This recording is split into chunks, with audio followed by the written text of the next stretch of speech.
Yra žmogus, kuris tyliai nešė tiek daug, kurio širdis plakė dėl mūsų, kai patys savęs nejautėm, kuris laikė šeimą, kai viskas byrėjo. Mama.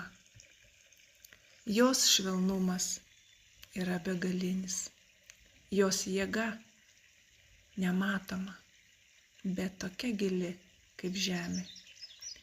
Tačiau net ir mama kartais pavargsta, tik ji to niekada garsiai nepasako. Todėl ši dovana nepaprasta. Tai energetinis kvantinis gydymo seansas skirtas būtent jai. Šiame seanse per mane tekės švelni gyva gydanti energija. Ji palies ne tik jos kūną, bet ir emocinį, dvasinį sluoksnį. Ta tylų, gilų nuovargį, kurio žodžiais niekas neišsako. Kaip tai veikia? Seanso metu padėsime nuimti įtampą iš kūno, net jei ji senai tapo įprasta. Išvalys emocinį nuovargį, susikaupusi per daugelį metų. Sutvirtinsime jos vidinę šviesą, kurią mama atidavė visiems kitiems, bet tik ne sau. Grąžinsime ramybę, gilų kvėpavimą, širdies lengvumą. Tai gydymas, kuris vyksta tyliai.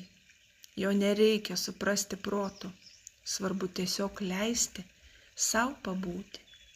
Nes kai žmogaus pabūna po gydančiu kanalu, ji jau pati žino energiją, ką jos širdis pasiruošusi paleisti.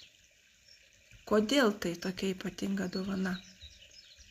Nes ji parodys rūpestį giliau nei žodžiai. Tai dovana, kuri neužima vietos, bet palieka pėdsaką širdyje, kūne, sieloje.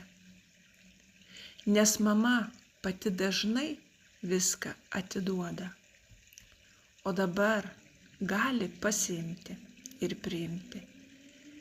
Padėkime jai, padovanokime jai. Tai yra nuostabi dovana iš jūsų mylinčių ją vaikų.